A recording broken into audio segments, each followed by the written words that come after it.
Well, thank you very much. I stopped celebrating my birthday years ago. June 8th, 1980, 2:30 in the morning. I call that my second chance day. My friend Risa and I decided to go to a midnight movie in Sacramento. It was Rust Never Sleeps. It was a concert movie by Neil Young. It was really, really good. He was one of my favorite artists back then. And I was in graduate school, and I had just finished my finals for the semester. So we decided to go out and celebrate. So we figured, what better way to do it than go out and have some fun? Well, after the movie was over, we went back to the parking lot. We were just about to get in the car, and I turned to Risa and I said, "Hey, Risa, do me a favor." I said, "Put on your seatbelt." And she looked at me and she goes, "I hate those things." Well, keep in mind, back in 1980, they weren't mandatory to wear. In fact, a lot of the older cars didn't even have seatbelts. So I looked at Risa and I said, "Risa, do me a favor. Come on now." I said, "It's 2:30 in the morning on a Saturday. Most of the people on the road are drunk, or at least they've been drinking. Humor me. Put on your seatbelt." So she did. And it's a good thing. Driving home across the causeway. The causeway back to Davis is kind of like the 7 Mile Bridge. It's 10 miles of elevated road. So once you get on it, you can't get off. Driving home across the causeway, we were rear-ended by an underage drunken driver. He was drag racing his buddy in his van, and he lost control. Now, Risa had fallen asleep as soon as she got in the car, because it was the middle of the night. For some reason, I happened to look up just as he hit. And I did the mom thing. I did this, you know? Okay? And then, thanks for the microphone, I had to take the other hand, because I like to talk with my hands. I grabbed my steering wheel as hard as I possibly could. When he slammed into the back of my car, the force was so strong, it ripped my seat off the tracks, hyperextending my elbow backwards. Now, when this stuff happens, if you've ever been there, you know what I'm talking about. They say it happens in slow motion. And I tell you, I remember every single detail as if it was yesterday. The thunderous bang of his fan hitting the back of my Volkswagen. Now, Volkswagens have the engine in the back, so when he hit me, the engine exploded. I remember the sound of metal scraping on the concrete as we flipped and rolled down the highway. I remember the slamming against the guardrail. I remember the smell of burning rubber, the smell of gasoline, the heat coming off the engine behind our heads. And I knew I had to get out of that car, you know? So I tried to open the door as best I could, but the car was crushed. I couldn't open the door. So I had to use my bad elbow, and I broke through the windshield, got it open, reached down, unbuckled Risa. She was out cold, picked her up, carried her out, set her down on the side of the road. And then I ran back to the van, who had pulled up, kind of slammed against the rail behind my car, and I was so angry I wanted to kill him. I mean, I was so mad. He just about killed us. So I ran up to the van and I looked in the window, and I didn't see anybody. Okay, for those of you that are younger, the old vans had the engine in the middle, in the front, between the two front seats. And so I got up to the window of the van and I looked in, and there was a young man. He wasn't wearing a seatbelt, and when he hit me, the force threw him underneath the steering wheel and pinned him between the steering wheel, the engine, and the seat. And his engine was also on fire. I could see flames licking up through the bottom of the cowling and smoke filling the cab. Now, they tell you when there's an injured person, you're not supposed to move him, right? Because you could do more damage. But I couldn't sit there and watch this guy burn. So with all the might that I had, I was able to force his door open, grab him, pull him out of the van, and then drag him back behind the van and lay him down out of harm's way on the side of the highway. It seemed like forever, but probably it was more like about an hour, because, you know, there were no cell phones back then. You couldn't call for help. And at that time of night, only the rare car was going by on this causeway. Well, emergency personnel finally showed up. When the cops finally came, one of the officers was nice enough to offer Risa and myself a ride home. When I got home, I was so mentally and physically exhausted, I didn't even bother taking off my clothes or taking a shower. I just fell right into bed. And I didn't realize how badly hurt I was until the next morning when I got up and my pillow was soaked with blood. I had blood all over my skin, and when it dries on your skin, it feels really strange. Clots underneath my fingernails. And I kind of touched the back of my head, and I had a huge hole in the back of my head from the rear window of the car, slamming me in the back of the head when the van hit it. But that wasn't the big problem. The big problem was I couldn't get out of bed. I couldn't move my legs. And I realized, oh, wow. Okay, so let's fast forward a year and 11 surgeries later. I finally got a chance to go back to graduate school. I got my graduate degree. My goal in life, I wanted to be an equine surgeon. I wanted to be a horse doctor. That goal was gone. I didn't have the strength anymore to work with horses. I did go to veterinary school and I got a degree in small animal medicine, which I love, I enjoyed. I went out into the real world. I started a very successful business. I loved my clients, I loved the patients, I loved the medicine, but I learned something really quick. And that is, when the clients would bring their pets to see me that were sick, they didn't care that I was having a bad day. They didn't care that I had a headache. All they cared about was that I gave them 100% of my time to take care of their pet. And you know what? They deserved it. That was what I was there for. So I learned really quickly how to play the game. And I put on the game face every day when I got up. I wore the smile. I pretended like nothing was wrong. But deep down inside, I was fighting constant headaches, constant pain from all these surgeries. I had migraines that would hit me in the middle of an exam, and I'd have to excuse myself, run to the restroom, and vomit because I was so sick from the aura from the migraines. Well, just like Neil Young sang about, rest never sleeps, right? My body was rusting away. I was really in a bad way. And in fact, over the following years, I had over 20 surgeries. 7 were spinal surgeries. 3 in my neck, 1 fusion. 4 in my lower back, 2 fusions. 9 on my elbow. The people up front can see all the railroad tracks. And it just seemed like I was on this pathway to nowhere. My mental state was the worst it had ever been. Right about then, some friends invited me to a talk by Bear Grylls. Now, when I say that name, most of you know who Bear Grylls is. He has the reality TV show Man vs. Wild. That's where they take him by helicopter and they drop him off in some godforsaken place on the world, and he survives by eating bugs and drinking his urine, right? And I'm thinking, oh, I don't need to go see this. I don't want to go to this, but my friends invited me, trying to stay positive. Okay, yes, I'll go with you. And to my surprise, this talk was about survival. But it wasn't about the eating bug, drinking your urine type of survival. It was about an episode that happened to him when he was about my age. He was with Special Forces in the Royal Air Force.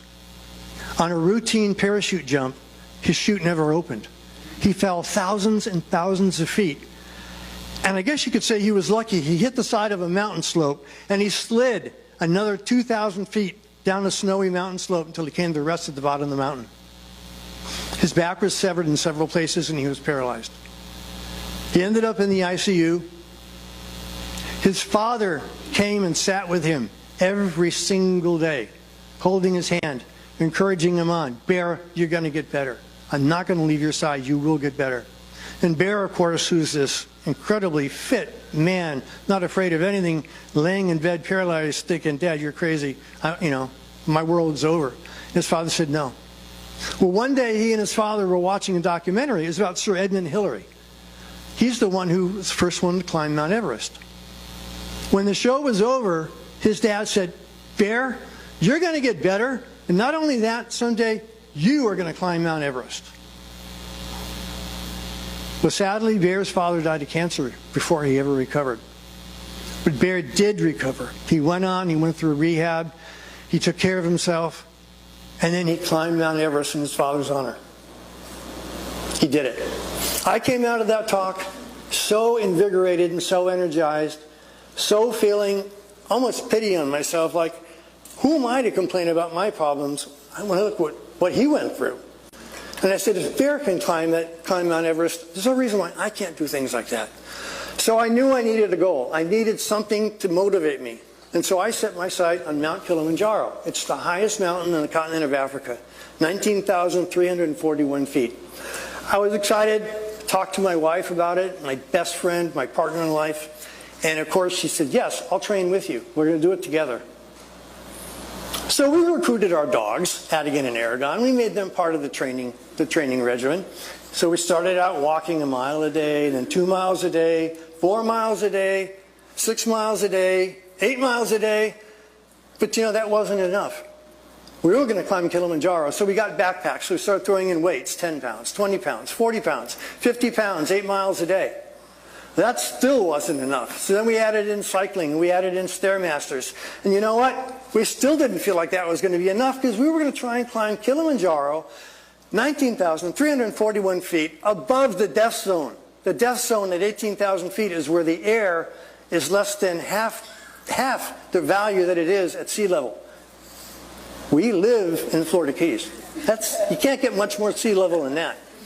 So we bought altitude training masks, the same kind of masks that you see these professional athletes wear when they're training for things like the Olympics. So there we were, our altitude training masks, so 50-pound backpacks, walking 8 miles a day, rain or shine, Adigan and air gun by our sides, never left. And we were working out. 6 months down the road, we were ready. I was 170 pounds, the leanest I've ever been. My mental state was the best it's ever been. It's for years and years and years, and we were ready. Just before we left, I stopped my physician's office, and I got an injection of cortisone in my back. I wanted to make sure that I could do this. So we traveled halfway around the world to Tanzania.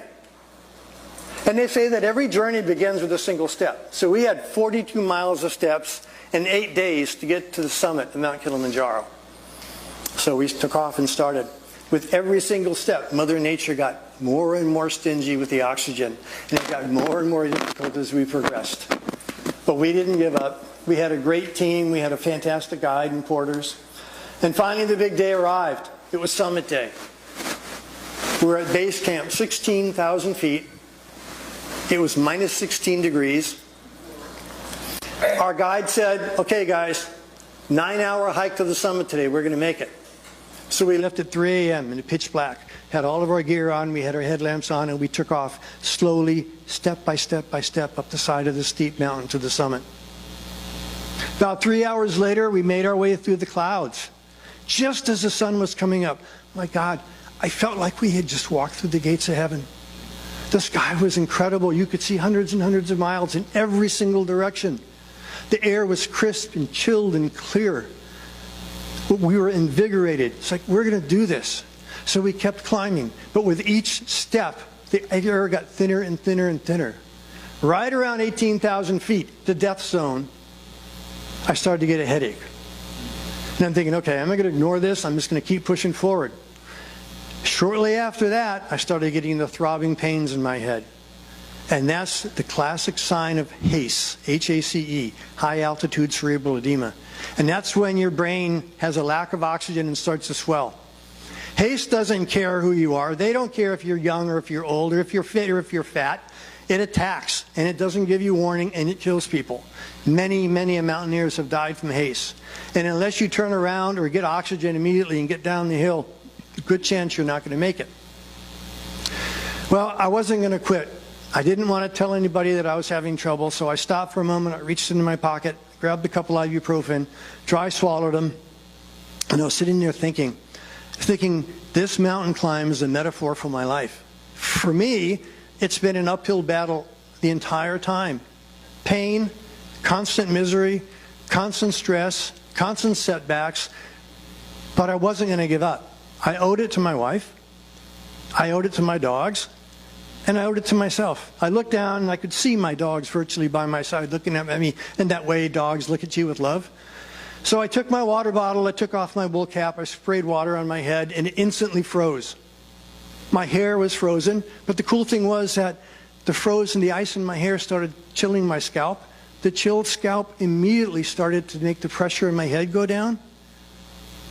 All of a sudden, my guide comes over and shakes me, and he looks at me and he goes, "Are you okay?" And I looked at him and I go, "To the top." And he looked back at me like I'm crazy, and he goes, looked in my eyes, he goes, "To the top." I looked over at my wife, and she looked at us, she goes, "To the top." So we trekked on through the snowfields, past the glaciers. Right around noon, we ran out of Earth. We made it to the top of the world. Oh my God, the sky was so blue. The air was so clear. I took the deepest breath, sucking in every little bit of oxygen that I could find. I've never had a feeling like that ever, other than the day I got married. I've never had a feeling like that ever.